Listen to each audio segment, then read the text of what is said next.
Naomi Home presents the Makenna Snowy Christmas Tree Assembly video. Before we begin, please make sure to have the assembly instructions on hand to follow along and have all the parts listed.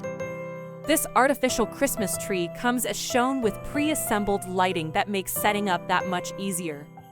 To commence, extend the legs of the stand so they form an X shape.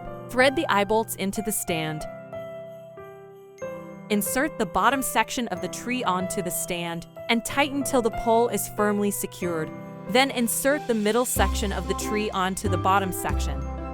Now insert the top section of the tree onto the middle section. Connect the Christmas tree lights from the bottom section onto the middle section. Do the same for the middle and top section. Spread out each branch and tip as shown. Fluff up the tree and fill in any gaps or holes, and the tree will look more full.